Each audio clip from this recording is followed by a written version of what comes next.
Hi friends, this is Vincent. நம்ம சேனலுக்கு உங்களை அன்புடன் வரவேற்கிறேன். நம்ம சேனல் வந்து பார்த்தீங்கன்னா உங்களோட கெரியரை செட் பண்ணுறதுக்காக தான் இன்ஜினியரிங் கவுன்சிலிங் சொந்தமாக நம்ம சேனலில் நிறைய வீடியோஸ் வந்து கொடுத்துருக்கோம். ரெகுலராக நம்ம சேனலை ஃபாலோ பண்ணுங்கள். மறக்காமல் உங்கள் ஃப்ரெண்ட்ஸுக்கு மேக்ஸிமம் நம்ம சேனலை பற்றி சொல்லுங்கள். அது மட்டும் இல்லாமல் நம்ம சேனலோட வாட்ஸ்அப் குரூப்பில் கண்டிப்பாக நீங்கள் ஜாயின் பண்ணுங்கள். வாட்ஸ்அப் குரூப்போட லிங்க் வந்து டிஸ்கிரிப்ஷன் பாக்ஸில் இருக்குது. ஓகே ஃப்ரெண்ட்ஸ், இப்போ வந்து நீங்கள் ஃபஸ்ட் ரவுண்டில் நீங்கள் வர போகிறீங்க, அதாவது 179 அண்ட் above நீங்கள் வர போகிறீங்க அப்படின்னா, அதாவது நம்ம வந்து சாய்ஸ் ஃபில்லிங் லிஸ்ட்டை பற்றி நம்ம நிறைய வீடியோஸ் வந்து இப்போ கொடுத்துட்டே இருக்கோம். இந்த சாய்ஸ் ஃபில்லிங் லிஸ்ட்டு எப்படி வந்து க்ரியேட் பண்ணுறது, ஒரு நல்ல ஒரு எக்ஸாம்பிள் வீடியோ உங்களுக்கு கொடுங்க சார் அப்படின்னு சொல்லி நம்மகிட்ட வாட்ஸ்அப்பில் நிறைய பேர் கேட்டிங்க. அதே மாதிரி சார் சாய்ஸ் ஃபில்லிங் லிஸ்ட்டு எங்களுக்கு ரெடி பண்ணி கொடுங்க சார், லிஸ்ட்டு எங்களுக்கு ரெடி பண்ணி கொடுங்க சார்னு சொல்லிங்க.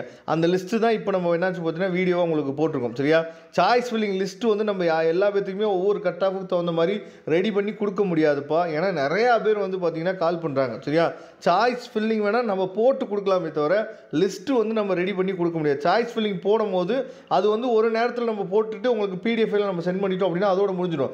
ஆனால் உங்கள் கட் ஆஃபுக்கு தகுந்த மாதிரி சாய்ஸ் ஃபில்லிங் லிஸ்ட்டு கொடுங்கன்னா அது யாருனாலையும் கொடுக்க முடியாது. அதுக்குன்னு தனியாக ஆப்பெலாம் இருக்குது. அதை கூட நீங்கள் என்னாச்சு பார்த்தீங்கன்னா போட்டு நீங்கள் என்ன பண்ணலாம் எடுத்துக்கலாம். சரியா, ஆனால் நாம் இப்போ சாய்ஸ் ஃபில்லிங் லிஸ்ட்டுக்காக உங்களுக்கு ஒரு டெமோ மாதிரி என்னாச்சு பார்த்தீங்கன்னா உங்களுக்கு நல்ல ஒரு சாய்ஸ் ஃபில்லிங் லிஸ்ட்டு வந்து எப்படி நம்ம ரெடி பண்ணுறது அப்படிங்கிறதுக்காக தான் இந்த வீடியோ வந்து உங்களுக்கு அப்லோட் பண்ணியிருக்கோம். சரியா, அதாவது நீங்கள் ஃபஸ்ட் ரவுண்டில் வரீங்க அப்படின்னா இந்த வீடியோ வந்து கண்டிப்பாக உங்களுக்கு யூஸ்ஃபுல்லாக இருக்கும். சரியா, ஏன் செகண்ட் ரவுண்ட் தேர்ட் ரவுண்டை பற்றி நம்ம சொல்லலை அப்படின்னா, ஃபஸ்ட் ரவுண்டில் எடுத்த சீட்டு போக தான் மீதி இருக்க காலேஜ் தான் நம்ம என்ன பண்ண முடியும்னா சாய்ஸ் ஃபில்லிங் லிஸ்ட்டு வந்து நம்ம கொடுக்க முடியும். சரியா, அதனால தான் இப்போ நாம் ஃபஸ்ட் ரவுண்டுக்கு மட்டும் மென்ஷன் பண்ணி சொல்கிறோம். சரியா, அதனால் அடுத்தடுத்த ரவுண்டுக்கு நான் என்ன சொல்கிறேன் உங்களுக்காக கொடுக்குறேன். அதுக்கு முன்னாடி அடுத்த வீடியோவில் ஃபஸ்ட் ரவுண்டு முடிஞ்சு எவ்வளோ வேக்கன்சி இருந்துச்சு, செகண்ட் ரவுண்டு முடிஞ்சு எவ்வளோ வேக்கன்சி இருந்துச்சு அப்படின்னு சொல்லிட்டு அடுத்தடுத்த வீடியோ வரும். சரியா, அந்த வீடியோ வச்சு கூட நீங்கள் செகண்ட் ரவுண்ட் தேர்ட் ரவுண்டில் இருந்தீங்க அப்படின்னா சாய்ஸ் லிஸ்ட் வந்து உங்களால் ரெடி பண்ண முடியும். ஓகே, இப்போ நல்லா நீங்கள் கவனிச்சிங்க அப்படின்னா இந்த மாதிரி தான் நம்ம வந்து சாய்ஸ் ஃபில்லிங் லிஸ்ட்டு வந்து நம்ம ரெடி பண்ணணும். அதாவது ஃபஸ்ட்டு இருக்கிறது காலம் வந்து சீரியல் நம்பர், செகண்ட் இருக்கிற காலம் வந்து சாய்ஸ் ஃபில்லிங் அந்த கோட் நம்பர், அதாவது கவுன்சிலிங் கோட் நம்பரு, தேர்ட் ஒன்று வந்து காலேஜ் நேமு. சரியா, அதுக்கப்புறம் ஃபோர்த் ஒன்று வந்து பார்த்திங்கன்னா என்ன கோர்ஸ் அப்படிங்கிறத தெளிவாக நம்ம கொடுத்துருப்போம். இப்போ ஃபஸ்ட்டு காலேஜ் கோடு வந்து பார்த்திங்கன்னா அதாவது கம்ப்யூட்டர் சயின்ஸு சிஇஜி கேம்பஸில். சரியா, இவங்க வந்து எஸ்எஸ்ன்னு கொடுத்துருக்காங்க. நீங்கள் வந்து கம்ப்யூட்டர் சயின்ஸை மட்டும் எடுத்திங்கன்னா போதுமானது. அதுக்கப்புறம் ஐடி, அதுக்கப்புறம் இசி. சரியா, இந்த மாதிரி தான் நீங்கள் என்ன பண்ணி கொடுக்கணும். கம்ப்யூட்டர் சயின்ஸு, அதுக்கப்புறம் ஐடி உங்களுக்கு இன்ட்ரெஸ்ட் இருந்தால் ஐடி கொடுங்க, இல்லைன்னா இசி. சரியா, அதுக்கப்புறம் வந்து பார்த்திங்கன்னா எம்ஐடி, அதாவது கவுன்சிலிங் கோட் நம்பர் 4.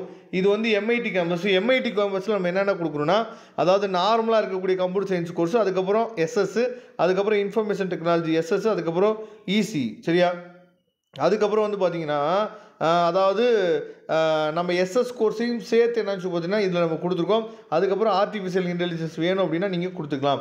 அதுக்கப்புறம் எஸ்எஸ்என். சரியா, எஸ்எஸ்எனில் வந்து ரொம்ப அதே மாதிரி 3 course, computer science, information technology, EC. சரியா, அதுக்கப்புறம் Chennai institute of technology fees structure வந்து உங்களுக்கு நல்லாவே தெரியும். ஃபீஸை பற்றி எங்களுக்கு ஒரி இல்லை அப்படின்னா நீங்கள் சென்னை இன்ஸ்டியூட் ஆஃப் டெக்னாலஜி வந்து கொடுக்கலாம். இல்லை சார் ஃபீஸ் வந்து எங்களால் அதிகமாக வேர் பண்ண முடியாது அப்படின்னா சென்னை இன்ஸ்டியூட் ஆஃப் டெக்னாலஜி நீங்கள் விட்டுருங்க. சரியா, அதுக்கப்புறம் வந்து ராஜலட்சுமி. சரியா, ராஜலட்சுமி உங்களுக்கு நல்லாவே தெரியும். ராஜலட்சுமியில் எந்த கோர்ஸ் எடுத்து படித்தாலும் உங்களுக்கு பெஸ்ட்டு தான். அதுக்கப்புறம் வந்து ரொம்ப முக்கியமான college Rajalakshmi institute of technology, அதுவும் நீங்கள் கொடுக்கலாம், ஒன்றும் பிரச்சனை இல்லை. அதுக்கப்புறம் எஸ்விசி. சரியா, அதையும் நீங்கள் என்ன பண்ணலாம் சொல்லி கொடுக்கலாம். இந்த மாதிரி நீங்கள் சாய்ஸ் லிஸ்ட்டு நீங்கள் இதே தான் நீங்கள் கொடுக்கணும்னு சொல்லலை, ஆனால் இந்த மாதிரி நீங்கள் லிஸ்ட்டு வந்து ரெடி பண்ணிக்கலாம். இப்போ நம்ம பார்த்தாலே ஒரு 5 காலேஜ் தான், ஆனால் 5 காலேஜில் எவ்வளோ சாய்ஸ் லிஸ்ட் வந்துச்சு பாருங்கள், 36 சாய்ஸ் லிஸ்ட்டு இப்போயே வந்துருச்சு. சரியா, அப்போ இந்த மாதிரி தான் நீங்கள் க்ரியேட் பண்ணி வைக்கணும். அடுத்து ஆரம்பிக்க, அடுத்து என்னச்சு பார்த்தா ராயல் ஐக்காம. சரியா, அதுக்கப்புறம் மீனாட்சி சுந்தரம், அதாவது கோணம்பாக்கத்தில் இருக்கக்கூடிய காலேஜ். அதுக்கப்புறம் பிரின்ஸ் ஸ்ரீ வெங்கடேஸ்வரா பத்மாவதி. சரியா, சென்னையில் இருக்கக்கூடிய காலேஜ், அதுவும் ரொம்ப முக்கியமான காலேஜ் தான், ஈஸ்வரி. சரியா, அதுக்கப்புறம் Sri Venkateswara college of engineering second campus. அதுக்கப்புறம் சாய்ராம். சரியா, ஸ்ரீ சாய்ராமு. அதுக்கப்புறம் Saint Joseph, Sri SRM Valliammai, RMD. சரியா, அதுக்கு இது எல்லாமே வந்து நமக்கு சென்னை சரௌண்டிங்கில் இருக்கக்கூடிய ரொம்ப ரொம்ப முக்கியமான காலேஜ் வந்து கொடுத்துருக்கோம். இதே மாதிரி நீங்கள் கோயம்புத்தூர் சரௌண்டிங்லேயே சேர்த்து என்னன்னு பார்த்தீங்கன்னா நீங்கள் கொடுக்குறதா நீங்கள் கொடுக்கலாம். இந்த மாதிரி நீங்கள் என்ன பண்ணலாம் பார்த்தீங்கன்னா சாய்ஸ் லிஸ்ட்டு வந்து இந்த மாதிரி தான் நீங்கள் ரெடி பண்ணி வைக்கணும். சரியா, ரெடி பண்ணி வச்சுட்டிங்க அப்படின்னா சப்போஸ் உங்களுக்கு வந்து இங்கே வந்து இந்த கவுன்சிலிங் கோடு வந்து உங்களுக்கு தெரியல அப்படின்னா நான் வந்து புக்லெட்டோட PDF லிங்க் நான் கொடுக்குறேன். சரியா, அது நான் டிஸ்கிரிப்ஷன் பாக்ஸில் கொடுக்குறேன், அதை நீங்கள் டவுன்லோட் பண்ணிங்க. அதில் எல்லா காலேஜோட டீட்டெயில்ஸும் உங்களுக்கு கொடுத்துருப்பாங்க. சரியா, அதனால் ஃபாலோ பண்ணுங்கள். ரெகுலராக இதே மாதிரி யூஸ்ஃபுல்லான வீடியோஸ் நிறையா உங்களுக்காக வந்துகிட்டே இருக்க போது ரெகுலராக ஃபாலோ பண்ணுங்கள். தேங்க்யூ. நம்ம நெக்ஸ்ட் வீடியோவில் பார்க்கலாம். அதுவரை உங்களிருந்து விடைபெறுவது உங்கள் நண்பன் வின்சென்ட். தேங்க்யூ.